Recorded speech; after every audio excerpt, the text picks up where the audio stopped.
Holy howdy to you, expanding beautiful gifts of creation.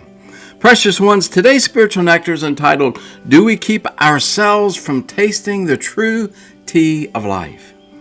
Here's a short Japanese parable that I hope you enjoy, and it's called The Tea Ceremony.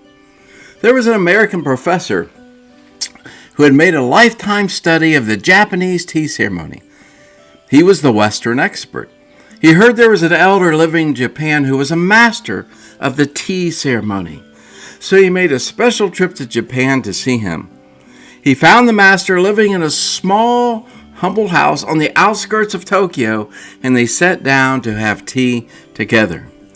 The professor immediately started talking about the tea ceremony, his study, all he knew about it, and how he was looking forward to sharing his learning with this elder. The old man said nothing, but started to pour tea into the professor's cup while the professor continued to talk. The elder continued to pour the tea, the cup filled, and the elder kept pouring. The tea spilled down the sides of the cup in a stream onto the floor. Yet the wise one did not stop. "Stop," said the professor. "You are crazy. You can't fit any more tea in that cup. It's full." "I was just practicing," replied the sacred teacher, "for the task of attempting to pass learning to a mind that's already full." Wow. Another beautiful elder teaching deep truths to another who think they have arrived. Every day is a wonderful, magnificent, mystical gift to unwrap. You know what, amazing one? We never arrive at unwrapping this cup of tea of life, even if we live to be 100 years young. There is so much more to discover and unwrap within us and in the world around us. Every day I give thanks. I have another day to be unwrapping this precious gift given to me. It is why I like to walk out on our back deck of oneness and look to our rising star in the east and give thanks to all that is.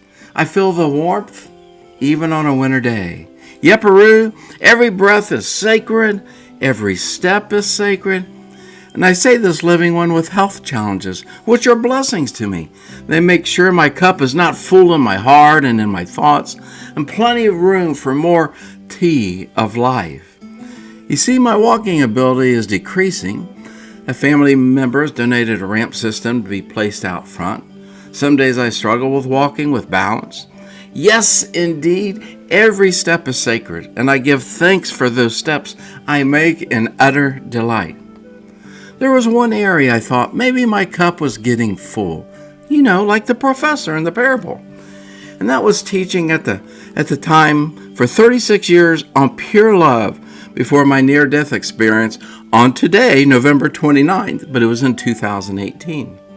I studied and researched and had relationships and situations where I had to rise to this power of pure love. Did my pure love have limits or strings attached, Like conditions had to be met. If so, that is not pure love, but conditional love. It is one of my purposes for being here at this time to experience and teach on pure love. During my near-death experience, I was totally one with pure love in many facets of entities and energies. It was humbling, but during the near-death experience and my return, I would never think my teacup was full ever again. Pure love is as expansive as the 2 trillion or more galaxies that are out there. We never arrive. So it's like sitting down at the table, and the wise elder keeps pouring more tea of life into our cup that never gets full because there's so much more to experience and be.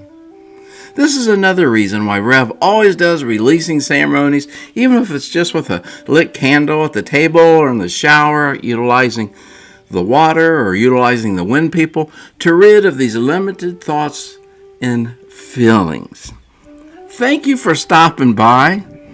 Be you, precious one. Everyone else is taken. Bless your sacred teacups. Big sky hugs to you. I'm thankful for each and every one of you. Have a wonderful and meaningful day. Till next time. Rev Ned will be thinking about you. Bye-bye.